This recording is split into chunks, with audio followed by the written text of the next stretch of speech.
January nili sang ni somni paruk ani Donald Trump an Venezuela laka be puya thak dan ha chu kan thre ne to lutuk amaro chu hemi video kan react tur chu press meet na Donald Trump a zona an zo tur hi ani asan chu Donald Trump a hian in tian press conference a kawa zona hi hot don hlom khop maya hei hi ka react cha ka nang ni poi ni hria cha ka ring kan react thanang tu na Mr. President tian ko sup sup ani pakhat a thlang na lang yes Please. tu na hianin Donald Trump ate hianin president kha le anupui kha an Monday sia tu na hianin Venezuela hianin tunge rorel tungen how tu ti kha press mi hian azota ni hi hria ta chakom ram pakhat an ram hroi tu luber kha ram dahin an Monday kha chuanin tunge in charge kha Well, we're going to be running it with a group, and we're going to make sure it's run properly. We're going to be running it with a group atia engtin nge anti dan tur tak chu asoi chuang lawa amaro chu US hian in tuna chuanin Venezuela hi a control ri don nin alang ani We're going to rebuild the oil infrastructure, which will cost billions of dollars. It'll be paid for by the oil companies directly. America Oil Company te hian in poisa tam tak an tho anga chu mi poisa mang chuanin Venezuela oil infrastructure sang kha an siam thadon ani They will be reimbursed for what they're doing, but that's going to be paid. And we're going to get the oil flowing the way it should be. As you know, it was just a minor flow. It was actually a minor flow for what they have. But we're going to run it properly, and we're going to make sure the people of Venezuela are taking. Oil chung chang big ha aron comment le Trump hianin tuna hian oil an song bol dan le an sal chhuat dan te khatuna chuanin pangai takin engkim kha kan kalpui fek don ati ni hei mi tam takina Trump an Venezuela arun chan ti mela laka be puya thak chan anga khanin an ngaya oil himo engpo ni se khatiang kha ani tuna chuanin US in Venezuela hi control ri don ni na langa ni Taken care of. We're going to make sure the people that were forced out of Venezuela by this thug are also taken care of. Venezuela ram mi puite hi kan en kol lona ni heti ni President, does the U.S. running the country mean that U.S. troops will be on the ground? How will that work?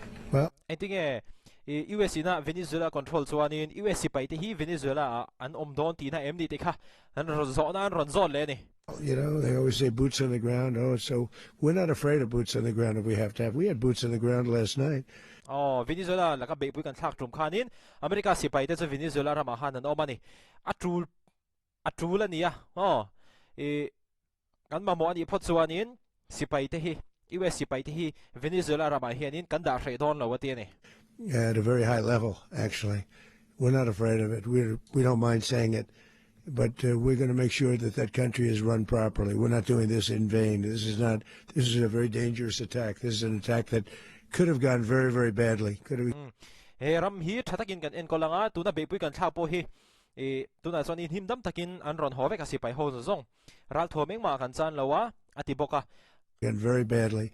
We could have lost a lot of people last night. We could mi tam tak kan chan thei ani have lost a lot of dignity. We could have lost a lot of equipment. The equipment is less important, but ral thom tam tak kan chan thei ral thom kha chu apui mo lutuk lowa we could have lost a lot.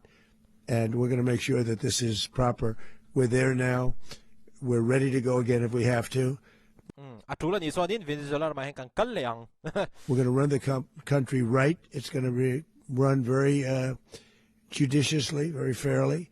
It's going to make a lot of money. We're going to Venezuela rama hen diktakin ro kan rel do ta ni ti mi mai ni give money to the people. We're poisa mi pui amamo tu tele apu te nge kha kan pe nga mi pui te kan tran pui anga diktak le langtlang takin Venezuela rama hen ro kan rel do ni ti mi mai ni Trump a hian going to reimburse people that were taken advantage of.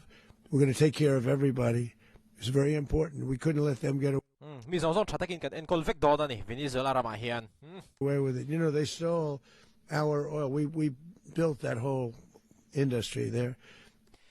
Trump pa soi hi apoi mo ka tia Venezuela rama oil industry zong zong hi ke mani American ho wina kan siam vek ani ate ni hei wang hi ni mai theya information trend khata chuanin Venezuela ram hianin kan oil an ruani ati phia ni Trump a khian mo pap mai la and they just took it over like we were nothing. And we had a president that decided not to do anything about it. So we did something about it. We're late, but we did something about it. Yeah, please. Mechanism by which you're going to run the country? Are you going to designate a U.S. official to coordinate? It's all being done right now. We're designating people. We're talking to people. We're designating various. Venezuela rama hian mi tam tak an bepop ve mek bokani chuan thil pakhat kan hriat reng tur chu Venezuela ram an president hepa hi Trump do dal tu ani tin Venezuela rama hianin oil atam emema oil ba ka hianin I thil changkai tak tak mo khatiang reserve mineral reserve kan ti ang chi kha atam emema yani Venezuela rama hian mo Russia le China lampangin anron bet hato sia hei wang hianin hetiang thil te po hi atheng ani tila kan soi sol thuilu tuk lawang amaro chu Donald Trump ate administration le Donald Trump ate sarkari na an soi dan chuan hetiang a chet an lak na san kha chu Venezuela hianin US a damdoi an ron to ruchar chara anti ve thung ani a chan chu eng po ni se kan soi to ang khanin ke ni na kan hriat phak velem lo hei social media ke ni na kan lo mu thei pia lama thil in thuk ru kha thil in thup kha a om don chiang ani hei hi chu kan khatiang khanin soila himber he thila hi chumo a chan chu ke ni na kan lo hriat ve thei chu min hril ang kha ni mai khami phena khanin thila tam don lutuk There's people, and we're going to let you know who those people are. Would run Venezuela. Well, it's largely going to be for a period of time. The people that are standing right behind me.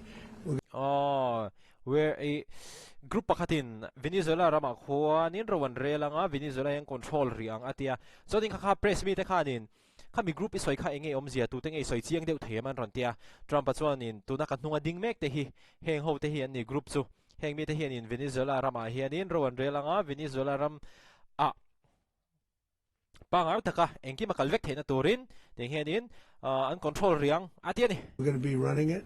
We're going to be bringing it back. It's a dead, I talk about a dead country.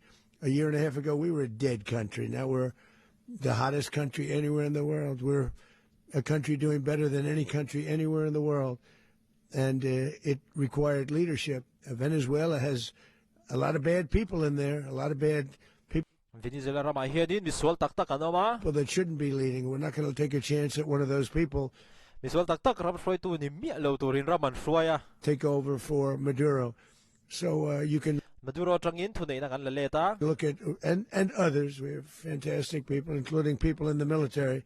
So we're going to have a group of people running it until such sarkar le sipai ho tu te tang kopin tu na hinin Venezuela rama hianin ro kan rail ri don ani time as it can be put back on track, make a lot of money for the people, and give people a great way Venezuela ram mi puite tan sum tam tak kan siam sak don ani tiani of life, and also reimbursement for mithen khatin Trump hi an soi se lui lai hian Venezuela ram mi puite an lo me mem thung ani khami ha kan hria tangai aram mi puite ber an lom kha chuan aram mi puite ber an lom kha chuan kha ril ro hanin von ve reng angai ni Venezuela ram mi puite lom khop mai for people in our country that were forced out of Venezuela.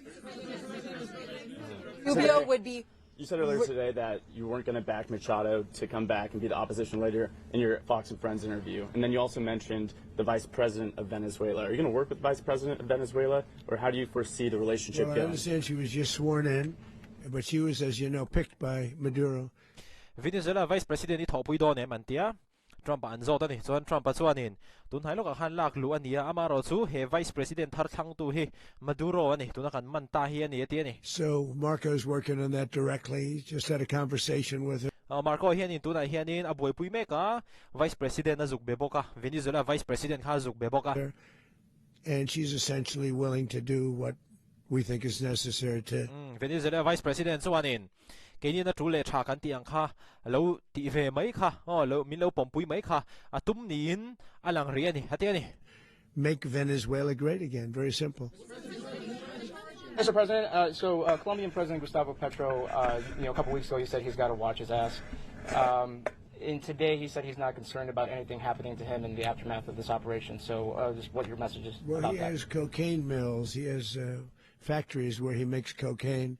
And yeah, I think I stick by my first statement. He's making cocaine, they're sending it into the United States, so he does have to watch his ass. Tuna an soi tung jang hi Cuba ram president ami kalo set thei lawa reporter kha tong rang reu lutuka emponi se Trump chuan in a invent film khur angai khop mai atia ni tuna mi pakhat chanchin an soi khamo. Mr. President, did you notify any members of Congress in advance? Marco, do you want to talk about that? Tuna hian reporter pakhatin Congress member te I hetianga beipuin thak tur hi in shillokem in va shillokem ti zona kha azota chuanin Trump pakhianin Marco khi chang turina ko de me khilai te khi voina kalongai thafu to a chuwan chon hetiang hin a toy zong kan soi mai anga Marco khen ron soi dan chuanin hetiang ang mission poimo lutuk le sensitive lutuk ang chi hi chu hetiang ang mission poimo lutuk anga hi chuanin Congress member te kan inform kherlova achan chu kan inform chuanin information te kha leak out pal theya inform lo po nila he thila hi chu Venezuela laka beipui kan thak don ti hi chu an mani pon an hrethawa engtika ange alo thlen don le engtika ange a thlenang ti ero kha chu an hrebik lo ani ti in a san pa takin Congress ho kha an inform lo thu Marco khianin aron soini ti chodin khitia Marco in aron soi zo khianin Donald Trump chuanin Congress member jing a hianin hetiang information sensitive le poimo tak tak lo ti leak out thin tu hi an oma chuwan chuanin hril lo an thazok atia lo tui ni vele pokani kha apoimo zual chin Donald Trump pan press conference akowa zona le chana kan han react thei chu ni ta mai se video la kan in mole theu do ni